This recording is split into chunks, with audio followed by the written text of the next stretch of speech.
Quero convidar os amados irmãos a abrirem comigo a palavra de Deus no livro do profeta Oséias. Oséias é o primeiro livro dos chamados profetas menores, não porque são menos importantes, mas porque seus livros são relativamente menores em relação aos outros profetas, Isaías, Jeremias, Ezequiel e Daniel. Então nós temos agora Oséias e vamos ler o capítulo 1 deste livro, dentro do tema geral que temos tratado ao longo deste mês, retratos de família. No primeiro domingo nós ouvimos algo sobre um retrato grande, um retrato especial da família, não apenas de cada um dos nossos lares, individual, particular, mas da família da fé, da igreja, e como nós fazemos todos parte deste grande retrato da família de Deus, e neste ambiente encontramos um lugar seguro e saudável para as nossas famílias. No domingo passado nós ouvimos algo sobre a família de Isaac e Rebeca e todos os conflitos ali que mostram um retrato aparente de uma família. O que se vê no retrato muitas vezes esconde uma realidade muito mais complicada. Isso nos desafia a olharmos para nós mesmos, para a nossa família, com esse olhar mais clínico, com esse olhar mais profundo e buscarmos uma transformação que só o Senhor pode realizar. E hoje, à luz desse texto de Oséias capítulo 1, eu quero trazer para os irmãos o tema fotos rasgadas. Existe restauração para as famílias que já foram arrasadas, que já foram afetadas. Que o Senhor nos guie na leitura e na compreensão de sua palavra. Oséias capítulo 1 diz assim a palavra do Senhor. Palavra do Senhor que foi dirigida a Oséias, filho de Beeri, nos dias de Uzias, Jotão, Acás e Ezequias, reis de Judá, e nos dias de Jeroboão, filho de Joás, rei de Israel. Quando pela primeira vez falou o Senhor por intermédio de Oséias, então o Senhor lhe disse: vai, toma uma mulher de prostituições e terás filhos de prostituição, porque a terra se prostituiu, desviando-se do Senhor. Foi-se, pois, e tomou a Gomer, filha de Diblaim, e ela concebeu e lhe deu um filho. E lhe disse o Senhor: põe-lhe o nome de Jezreel, porque daqui a pouco castigarei pelo sangue de Jezreel a casa de Jeú, e farei cessar o reino da casa de Israel. Naquele dia, quebrarei o arco de Israel no vale de Jezreel. Tornou ela a conceber e deu à luz uma filha. Disse o Senhor a Oséias: põe-lhe o nome de desfavorecida, porque não mais tornarei a favorecer a casa de Israel para lhe perdoar. Porém, da casa de Judá me compadecerei.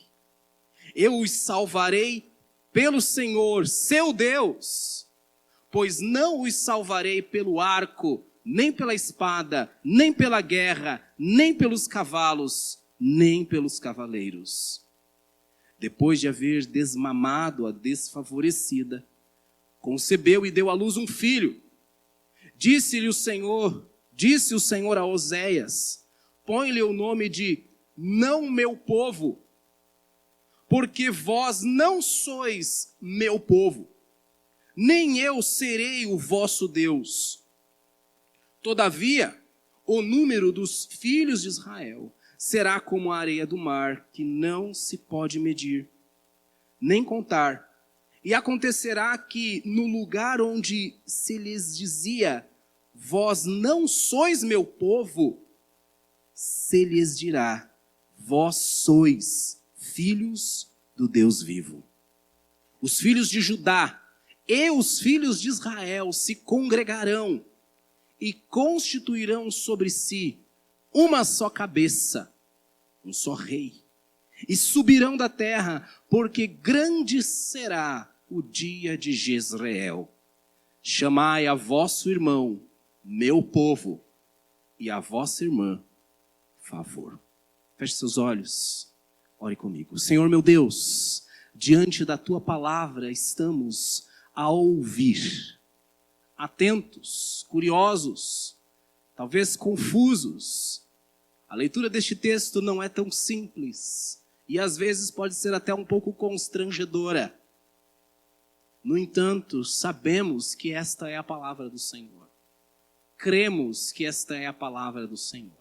E pedimos que nos auxilie a compreender esta palavra à luz do nosso relacionamento com o Senhor e também à luz do que o Senhor faz e deseja fazer em nós e em nossas famílias. Oramos assim em nome de Jesus. Amém. Queridos irmãos, dias atrás eu fiquei pensando. Quando um casal está se casando, há todo um cuidado e todo um preparo para documentar aquele momento especial. Filmagens e o famoso e o tradicional álbum, o álbum do casamento. Quando foi a última vez que você deu uma boa olhada no seu álbum de casamento? E esses álbuns são bonitos. Meu avô contava a história, meus pais contavam a história que meu avô ia folheando o álbum de casamento dos meus pais e quando chegava na última foto, que era a foto do beijo, ele fechava rápido assim. Ah, tá bom, já vi tudo. Né? Ciúmes da filha. Mas eu fiquei pensando, esses álbuns são especiais, são caros, não são baratos. E o objetivo é registrar e perpetuar aquele momento especial. Mas eu fiquei pensando, quando o casamento acaba, quando essa família é atingida pela separação, pelas dificuldades da vida, o que se faz com um álbum desses? Para onde vão os álbuns depois? E eu me lembrei de uma outra situação, de uma pessoa que eu conheço, que em um momento difícil da sua vida, passando por um momento muito complicado, uma depressão muito profunda, em uma crise muito profunda, essa pessoa então pegou o álbum de retratos da família e rasgou aquele álbum. Rasgou aquelas fotos, amassou, com lágrimas, em desespero. Não se reconhecia mais naquele álbum, aquele álbum lhe causava um grande pânico, um grande pavor. Tempos depois, quando as coisas se acalmaram, quando essa pessoa conseguiu estar num momento mais tranquilo, de tratamento, de acompanhamento, uma das filhas conseguiu juntar aquele álbum rasgado, aquelas fotos amassadas, destruídas, e com a ajuda de um profissional, conseguiu restaurar algumas daquelas imagens, algumas daquelas fotos. E fez esse trabalho de restauração. E então eu olho para esse texto e eu fico pensando aqui em Oséias e fico pensando nas famílias. E pensando nas promessas e na graça, e em tudo que nós oramos e pedindo para que Deus abençoe o nosso lar, abençoe a nossa família, para que nossa família trilhe por caminhos abençoados. E que seja assim, irmãos. Eu realmente espero que todos aqui possam dizer, pela graça de Deus, a nossa família tem sido guiada, protegida, abençoada. Tem uns probleminhas, é claro, tem umas dificuldades, sim, mas a gente está firme. Eu espero que seja assim com a maioria dos queridos. Mas o Senhor trouxe ao meu coração o desejo de falar para aquelas famílias que, infelizmente, por algum motivo, seguiram um outro caminho.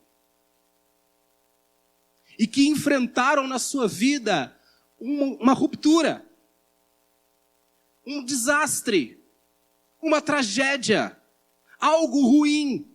que desencaminhou a sua família, que desestabilizou as coisas. Então, de repente, a sua família já passou por algo complicado.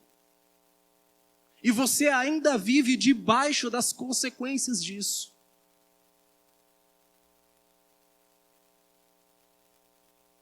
E então eu olho para essa história do profeta Oséias. Um livro difícil de ler. Você dificilmente iria escrever esses versículos de Oséias na porta da sua geladeira. Porque são textos que provocam, são textos que vasculham a alma, vasculham o coração, constrangem o leitor. O texto nos mostra, a partir do versículo 1, o contexto no qual Oséias viveu e profetizou. O versículo 1 nos conta sobre os reis que governavam no reino do sul e no reino do norte. Oséias era do reino do norte. E no reino do norte governava um homem chamado Jeroboão.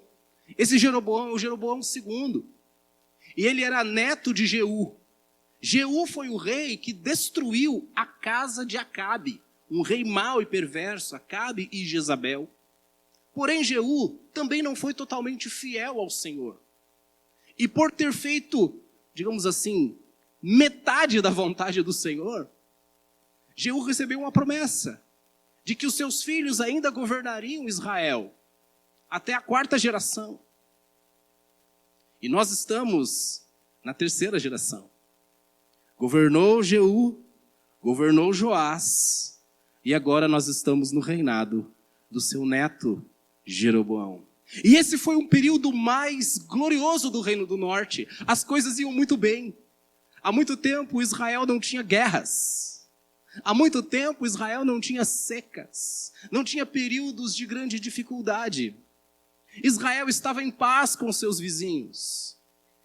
Claro, havia disputas políticas, havia coisas acontecendo nos cenários mundiais, nos cenários internacionais, mas Israel desfrutava de paz, prosperidade.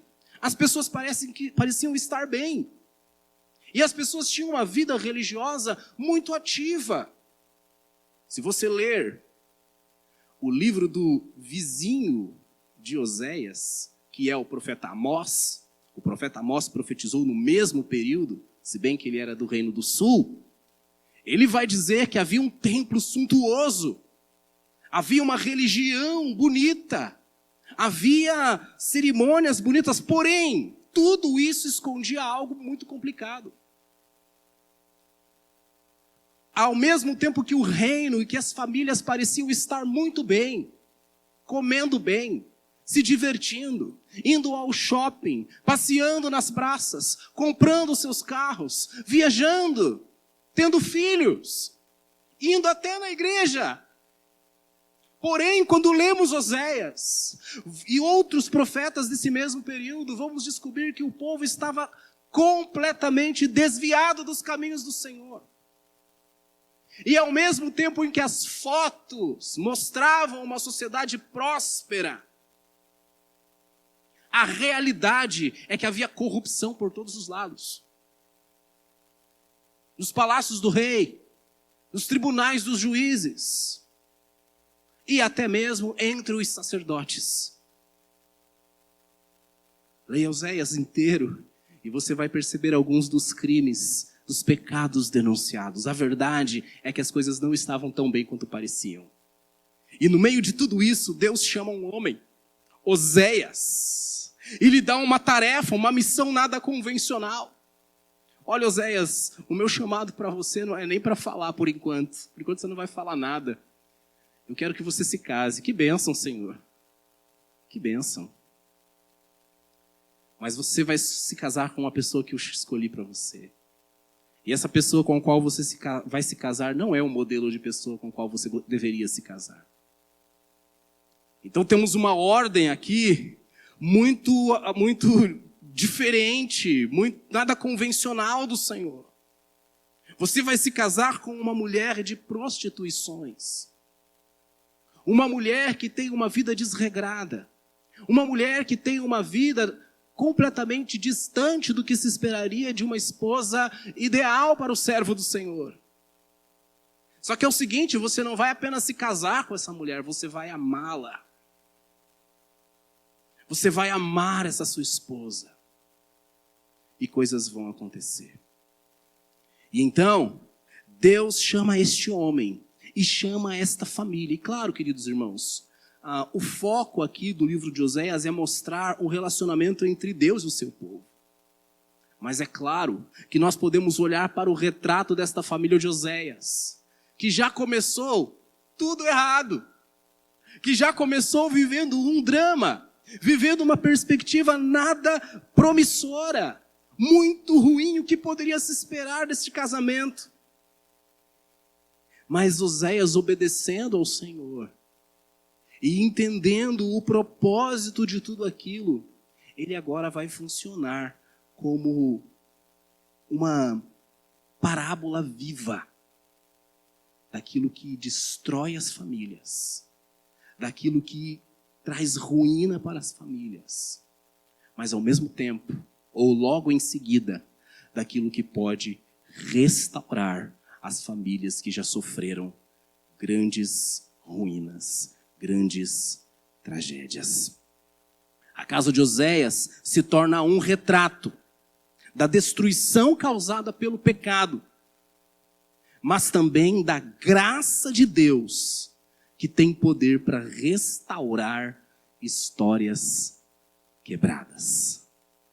E assim, queridos irmãos, nós podemos olhar para a história de Oséias e trazer lições para nós, pensando em 3 cenários, em 3 retratos. O primeiro retrato é o retrato da ruína, ou da tragédia. Vejam a ordem que Deus dá ao seu servo no versículo 2. Vai, toma uma mulher de prostituições e se case com ela e tenha filhos com ela. Isso é muito estranho, né? Nós sempre falamos aos nossos jovens, aos nossos solteiros, que devem se casar com pessoas que estão dentro da aliança do Senhor, que devem observar para se casarem com pessoas que temem a Deus e andam de acordo com os caminhos do Senhor. Esse modelo aqui é o oposto do que a palavra de Deus propõe para os seus filhos. Então vejam que esse texto jamais poderá ser usado como forma de justificar quando nós nos relacionamos com pessoas que não são tementes ao Senhor. Porque Deus falou com Oséias. Bom, você não é Oséias.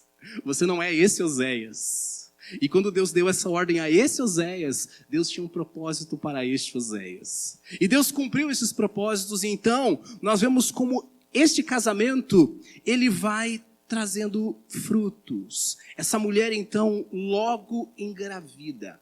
E ela tem um filho, e ela tem um segundo filho, que é uma menina, e ela tem um terceiro filho. E a cada um destes filhos, Deus vai dando nomes, já vamos falar um pouquinho mais sobre os nomes, e as coisas vão se tornando um pouco suspeitas na casa de Oséias. E essa mulher, ela começa a se afastar deste relacionamento, de forma que muitos estudiosos entendem que o primeiro filho, certamente, com certeza, é um filho de Oséias.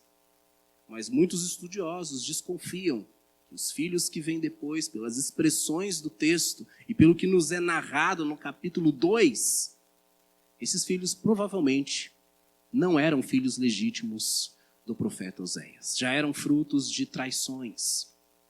Já eram frutos de infidelidade. Já eram frutos de pecado. E esta família, ela vai vivendo esta ruína. Gomer, a esposa de Oséias, é uma mulher infiel. E o livro de Oséias, os capítulos seguintes, vão descrever a sua infidelidade. Não vamos descrever isso aqui agora, não é a questão. O que precisamos entender é que essa mulher foi infiel, ela rompeu com o seu relacionamento, ela foi atrás de outros homens, ela desonrou seu marido, ela desprezou seus filhos, e ela foi nesse mundo de aventuras. E esta família agora está arruinada, porque esta mulher saiu de vez de casa. E agora nós temos um homem de Deus. andando pelas ruas de Samaria, andando pelas ruas de Israel, apontado pelas pessoas, dizendo, ó, lá vai. Vocês sabem como a gente chama isso no Brasil, né? Como a nossa cultura gosta de tirar sarro desse tipo de situação. Oséias estava passando por isso. Triste por ter a sua mulher amada, por ter a sua mulher com quem ele assumiu uma aliança, um compromisso, a mãe de seus filhos, completamente perdida, desviada. E o texto vai nos mostrando, nos capítulos seguintes, que essa mulher chegou num estado de degradação tão grande que ela acabou se tornando escrava, por causa de suas muitas dívidas, por causa da maneira como ela foi explorada. Ela então está numa condição completamente perdida. Esta família sofre uma ruína, uma tragédia. E este é o retrato. Este é o retrato que um dia foi bonito. Oséias e Gomer lado a lado com os 3 filhinhos. Mas agora, este retrato é uma vergonha. Está rasgado. Mostra uma família que foi destruída, despedaçada. Esta foi a ruína da família de Oséias. Uma família marcada pela infidelidade. A infidelidade que destrói a aliança. Porque Gomer abandona o casamento, é infiel. E essa infidelidade destrói, devasta o seu casamento. Uma família, uma ruína marcada pelos filhos, que são agora afetados por isso e recebem nomes de maldição. O primeiro filho de Oséias recebe o nome de Jezreel. Até que não é feio, né? É o nome de uma cidade lá de Israel. E esse nome tem vários sentidos envolvidos nele. O primeiro sentido é que em Jezreel era a casa de verão, a casa especial do rei Acabe e da rainha Jezabel. E lá havia sido cometido um grande crime contra um servo de Deus.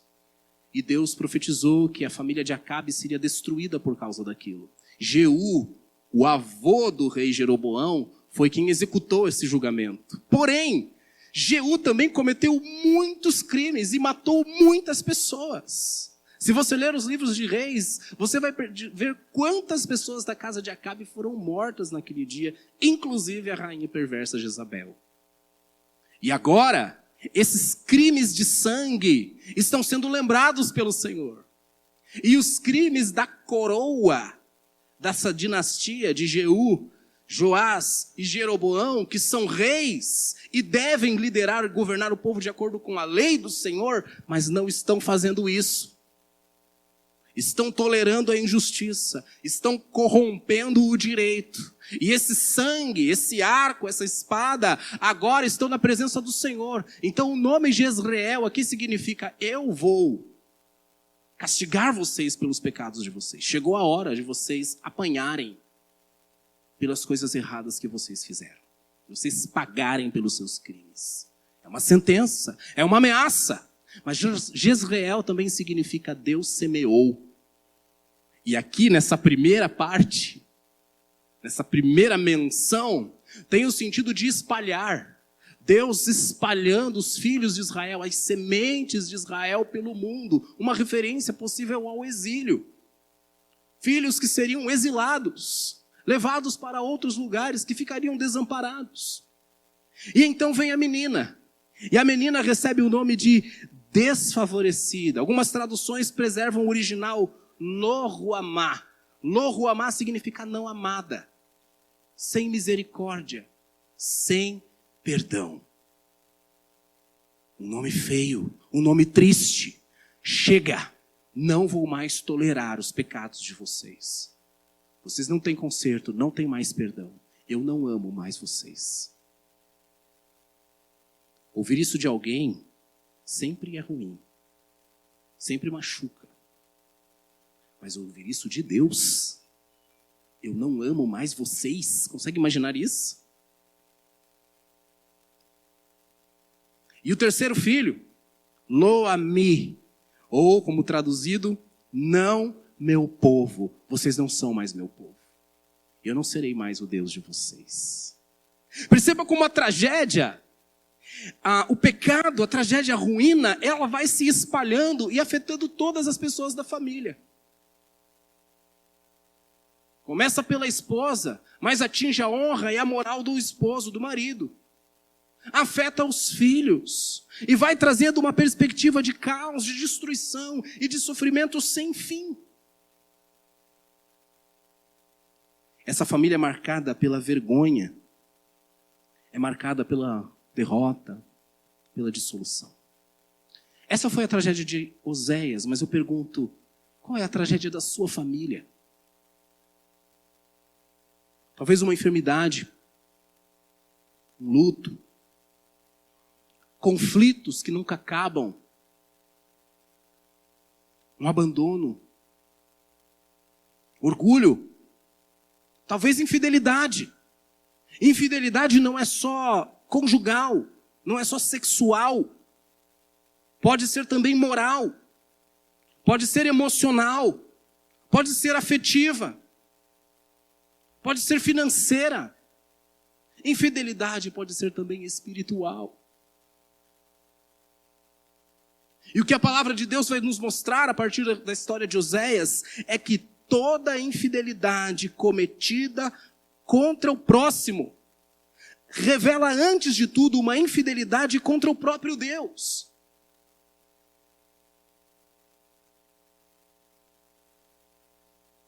Há famílias, há filhos que carregam nomes escondidos, nomes como feridas, ressentimentos, traumas, rejeição, memórias dolorosas, esquecimento, julgamento, desprezo. Talvez esses sejam nomes que as pessoas carregam no seu coração, nomes de sofrimento. Talvez o pecado já tenha feito um grande estrago na sua família. Ou na família de alguém que você conhece. E esse é o primeiro retrato, e eu digo, não é bom olhar para ele. Mas eu gostaria que você pensasse sinceramente nas tragédias ou nas ruínas que a sua família tem passado. Porque se nós não encararmos esse retrato rasgado, se nós continuarmos querendo demonstrar que está tudo bem e não tratarmos as coisas que precisam ser tratadas, nós vamos cair na ruína.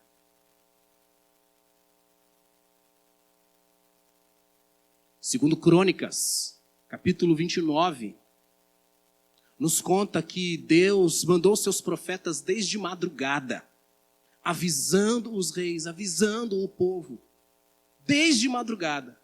Mas eles não ouviram os profetas. Não resolveram. Não quiseram olhar para o seu verdadeiro retrato. Qual é a ruína da sua família? Qual é a tragédia que marca a sua casa? Não quero falar isso para pôr o dedo na ferida, para te fazer se sentir culpado apenas.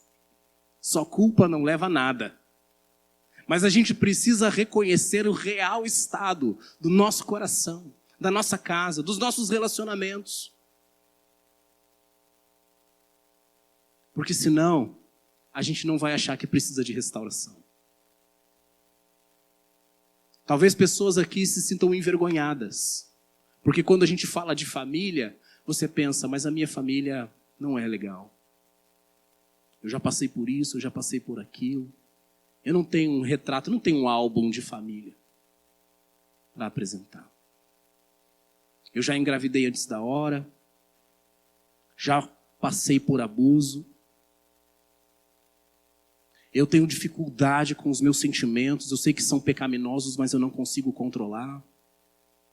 Eu não amo mais a pessoa com quem eu me casei. Fui traído. Já traí.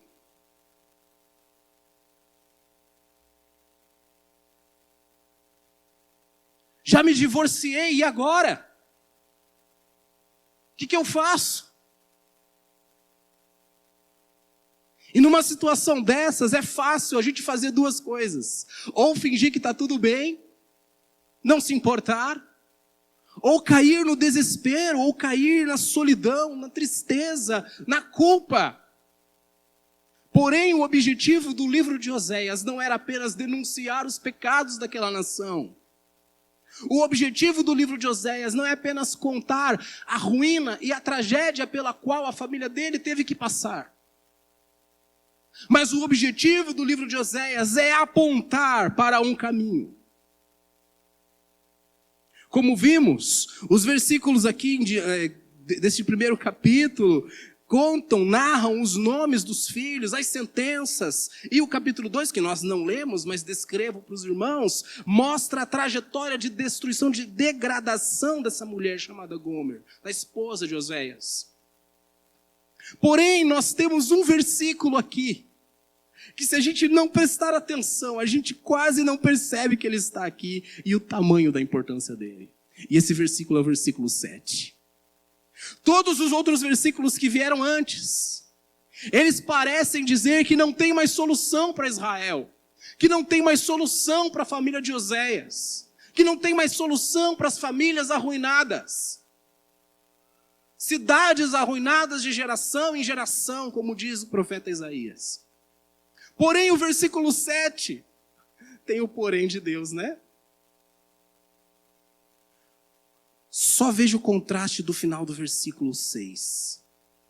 Não mais tornarei a favorecer a casa de Israel para lhe perdoar. Em outras palavras, Deus está dizendo, eu não vou mais perdoar os pecados deles. Certo? Já pensou você ter Queridos, entendam, nós somos calvinistas. Nós somos protestantes, somos reformados e somos bíblicos. Nós cremos na salvação pela graça, você está me entendendo? Mas só imagine, se houvesse uma lista final, assim, um limite de perdão. Que Deus só te pudesse perdoar mais uma ou duas vezes. E depois dali não tem mais. Agora, não, gente, já perdoei demais vocês, agora não tem mais. Não é assim, tá? Não é assim à luz das Escrituras. Fique tranquilo. Ou não. Mas, já pensou se fosse assim? Porque aqui está dizendo, não vou mais perdoá-los. E aí o versículo 6, agora sim, a virada, a dobradiça desse texto. Porém, da casa de Judá me compadecerei e os salvarei. Então nós chegamos ao segundo retrato. Se o primeiro retrato, se a primeira imagem, se o primeiro cenário era um cenário de ruína, de tragédia, o estrago que a infidelidade, que o pecado, que as circunstâncias dessa vida podem causar na nossa família. Agora, nós chegamos no segundo retrato, que é o retrato do restaurador, que é o retrato da redenção. Ruína, redenção. E agora, aparece uma coisa diferente aqui. Que vai abrir caminho para aquilo que nós vamos ver como resultado desse diagnóstico de Deus. E desta história triste que Oséias e sua família estão passando. É verdade. A situação ficou insustentável na casa de Oséias. E Israel, o reino, o povo de Deus, havia se desviado do Senhor. Porém, o Senhor está dizendo, porém, eu terei compaixão. Porém, eu salvarei. Porém, eu restaurarei. E aí eu me lembro daquela filha, chorando, magoada, desesperada, triste, por ver que o seu álbum de família havia sido rasgado, amassado, sujo ou molhado pelas lágrimas. E então ela pensa, eu vou procurar alguém. Um fotógrafo, um especialista, um curador. E ela se lembrou, e ela foi atrás, e pesquisou, e fez um orçamento. E o restaurador olhou para aqueles retratos e disse, fique tranquila. Não está perdido. Eu posso restaurar, eu posso fazer. Eu posso devolver a beleza que essas fotos já tiveram. Eu tenho recursos para isso. Eu tenho a tecnologia certa para isso. Me entregue o seu material. Me entregue esse álbum rasgado. E eu vou restaurá-lo. E nessa ilustração, eu olho para esse lampejo de esperança. No meio de um texto que traz tantas sentenças, tantas acusações, tantos nomes difíceis, palavras difíceis de se ouvir. Um lampejo de esperança, uma palavra que brilha no meio da escuridão. Compaixão, eu vou me compadecer. Salvação, eu irei salvá-los. Veja que a promessa aqui, ela não é para o reino de Israel, o reino do norte. Ela aponta para uma esperança que vem do reino do sul, do reino de Judá. Depois de tantos anúncios de juízo, surge essa surpreendente esperança. Da casa de Judá me compadecerei. E aqui nós vemos algumas coisas. A primeira coisa que vemos aqui é que Deus não abandona seu povo. Apesar da infidelidade, apesar das tragédias, apesar das circunstâncias desfavoráveis, Deus não se esquece de suas promessas, não se esquece de seus servos, não se esquece de seus filhos. Deus não se esquece da sua família, da sua casa. A segunda coisa que nós vemos é que Deus salva, mas não salva pelo esforço humano. E isso aqui, queridos, é muito importante. Porque talvez você esteja pensando que a restauração da sua casa, que passou por um grande trauma, por uma grande tragédia, que está enfrentando um momento difícil, depende de algo que você precisa fazer com grande esforço. Eu tenho que te dizer uma coisa, você não vai conseguir restaurar a sua família. Você nunca vai conseguir restaurar a sua família. Nunca. Porque você não tem os recursos para isso. Você não tem a tecnologia para isso. Você não tem a força de vontade suficiente para isso. Porque você é como Gomer. Eu sou como Gomer. Não fique achando que você é o Oséias dessa história. Nessa história nós somos Gomer. Aqueles que apesar de tudo o que o Senhor faz por nós, a nossa tendência à infidelidade, a nossa tendência a esquecer de Deus, a nossa tendência a idolatrar os nossos próprios esforços, os nossos próprios méritos, nos distancia do Senhor constantemente. Apenas a graça e o amor de Deus nos mantém na promessa, nos mantém na aliança. Então, o Senhor vai dizer, eu o salvarei, eu terei compaixão. E no final do versículo 7 diz, mas não será pelo arco, nem pela espada, nem pela guerra, nem pelos cavalos. Eu não o salvarei por seus próprios esforços, por sua própria força de vontade. Eu mesmo os salvarei, eu sou o restaurador, diz o Senhor. Eu os salvarei, a salvação vem do Senhor. E agora perceba o segredo maravilhoso, segredo para eles, porque eles não tinham a revelação completa aqui, mas para nós não é segredo nenhum. Por que o Senhor teria compaixão da casa de Judá? Ora, porque a casa de Judá era a casa de onde vinha o reino de Davi. A aliança de Davi, da qual viria o Messias. A compaixão para Israel vem de Judá, porque a compaixão para Judá vem da casa de Davi. E a compaixão de Deus vem para a casa de Davi, por causa do filho de Davi. A compaixão e a salvação de Deus virá por causa de Jesus Cristo. Por causa do Deus que prometeu. E que Ele mesmo realizou todo o esforço necessário para a nossa redenção. Então perceba, querido irmão e querida irmã, a restauração da sua casa depende necessariamente da sua conversão. Porque enquanto o seu coração não for do Senhor Jesus, não haverá compaixão para você. Enquanto você achar que é do povo de Deus, só porque está no reino de Israel, isso não será suficiente.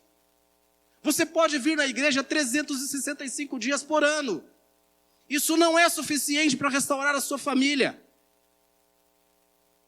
Você precisa necessariamente da salvação de Deus, de Jesus. Você precisa se arrepender dos seus pecados. Você precisa confiar a sua vida ao Senhor. Você precisa de um novo coração. Se o seu coração não for transformado por Jesus, não tem como a sua família ser restaurada. Entenda, eu não estou falando do coração do seu cônjuge, dos seus filhos, netos, sogros, sobrinhos, vizinhos. É claro que todos esses corações precisam ser transformados. Mas tem que começar do seu coração. Lá atrás, Israel rompeu com a casa de Davi. Tiveram um novo rei. Isso foi por causa da desobediência de Salomão. Mas agora Deus quer restaurar a casa de Davi. E não terá restauração sem que a aliança seja restaurada com o filho de Davi, que é Jesus. A primeira aliança que você precisa restaurar não é a aliança com seu marido ou com a sua esposa. A primeira, você precisa restaurar a sua aliança com Jesus. Porque é dali que vem a compaixão. É dali que vem a misericórdia. É dali que vem a salvação. Sabe por quê? Porque Ele é o restaurador. Deus é a fonte da restauração, que supera todos os esforços humanos. E a aliança com Deus, a aliança de Deus com seu povo, é a base para esta restauração familiar. Falamos do retrato rasgado. Falamos do restaurador. O que falta acontecer? O que falta acontecer para essa família de Oséias? O que falta acontecer para o povo de Deus e para a sua família hoje? Você já entregou a sua família nas mãos do restaurador? Já entregou a sua vida nas mãos do Redentor? Sim, eu já fiz isso. E, em algum momento talvez eu tenha me perdido, tenha me afastado, mas eu estou me reconciliando com Ele. Eu estou voltando para Jesus. O que começa agora? O que vem depois da salvação? Vem a santificação. Vem a obra da restauração.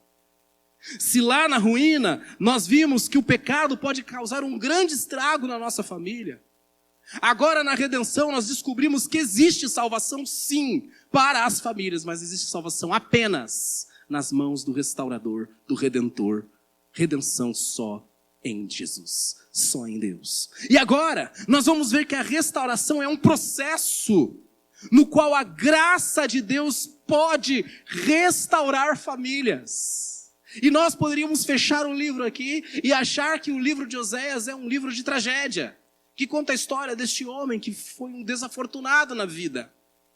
Teve uma esposa infiel e nomes esquisitos para os seus filhos. Nomes amaldiçoados para os seus filhos. Mas esse não é o fim da história de Oséias. O texto vai nos mostrar, mais para frente, ali a partir do capítulo 3, uma guinada, uma mudança nessa história.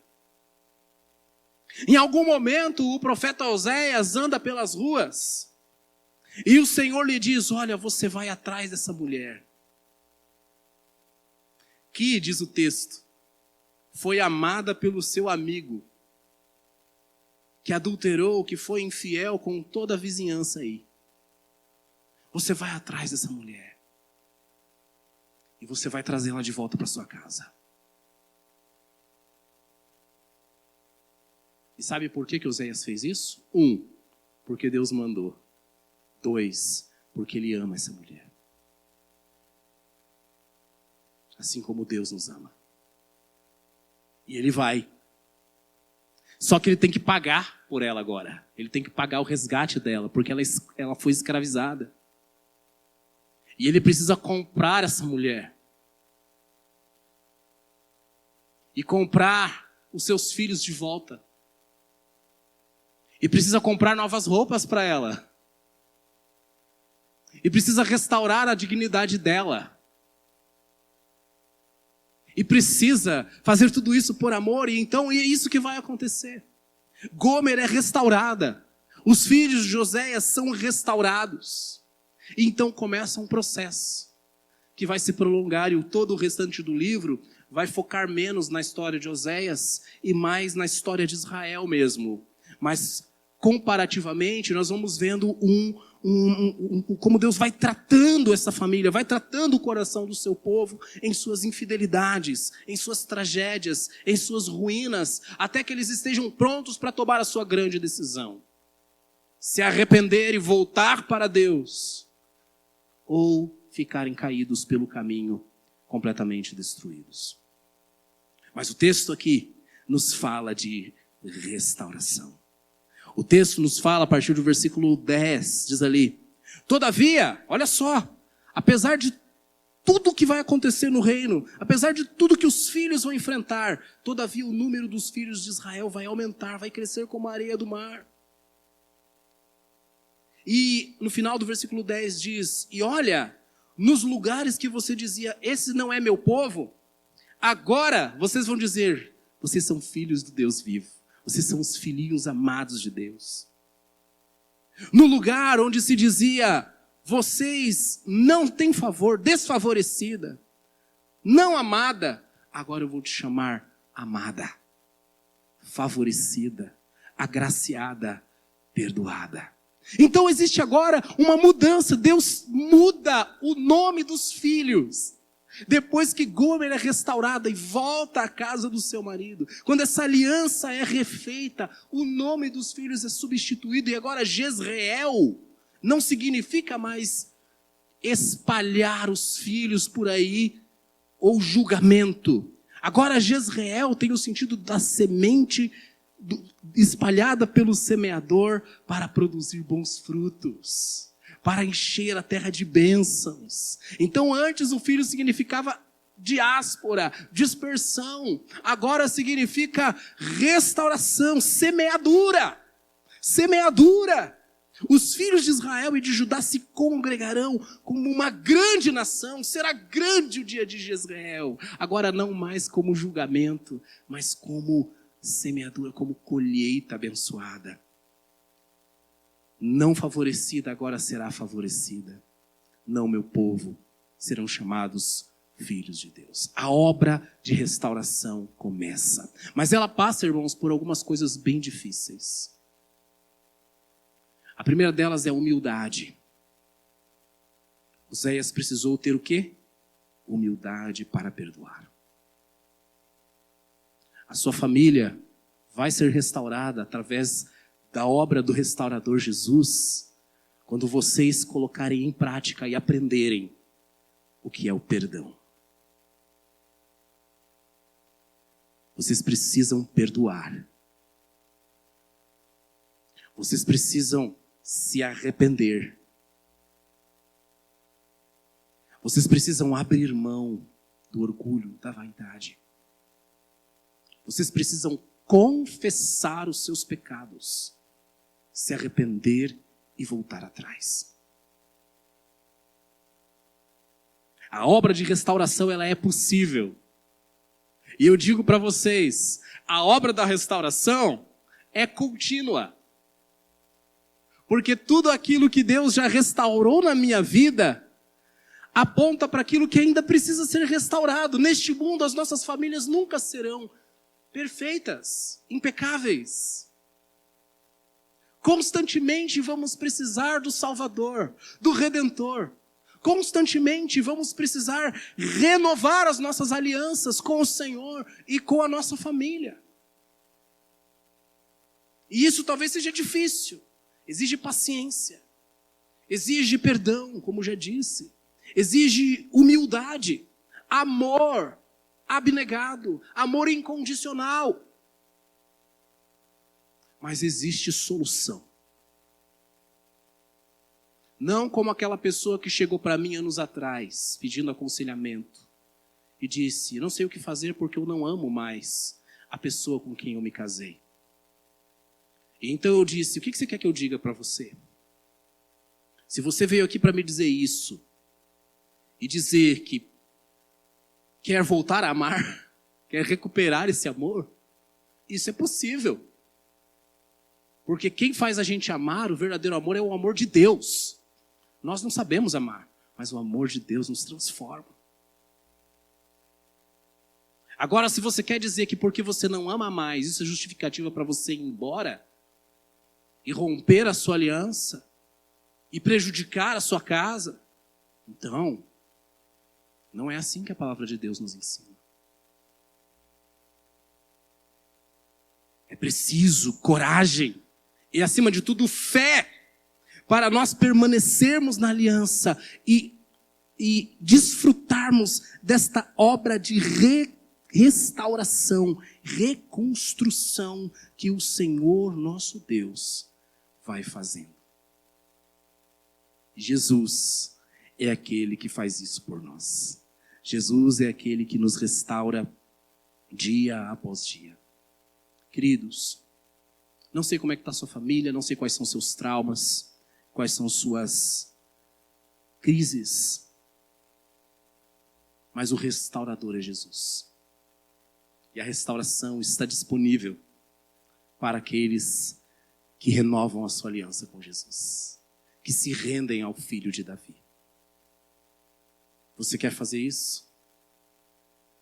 Feche seus olhos. E enquanto você fecha os seus olhos, eu vou ler com você as palavras finais do livro de Oséias. E eu quero que você pense muito bem na sua vida, na sua família, na sua casa, na sua aliança com Jesus. Se você nunca teve uma aliança com Jesus, hoje é o dia de você pensar nisso. Se você já teve ou tem, mas está sendo desleal, infiel, está andando longe dessa aliança com Cristo, saiba que isso é a causa da ruína da sua vida, da tragédia da sua vida. E você precisa voltar para o Senhor.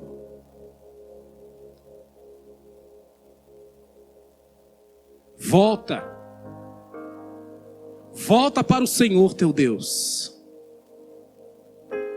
porque pelos seus pecados você está caído. Comece agora a pronunciar palavras de arrependimento. Arrependimento. E converta-se ao Senhor. Diga, perdoa, Senhor, toda a iniquidade. Perdoa, Senhor. Eu curarei a sua infidelidade. E eu vou te amar, porque a minha ira está longe de você agora.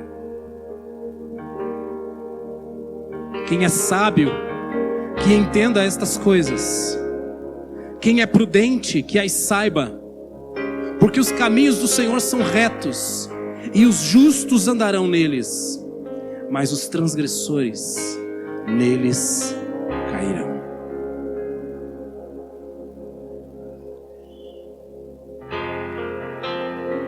você é uma pessoa que hoje carrega um trauma e uma tragédia, se você hoje sente que a sua família está em ruína,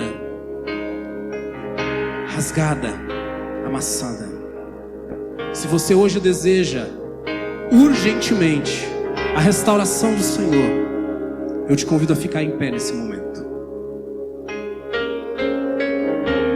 Se você deseja assumir uma aliança com o Senhor Jesus, reconhecer que Ele é o teu único Salvador, que é o único socorro para a sua vida, eu te convido a ficar em pé nesse momento.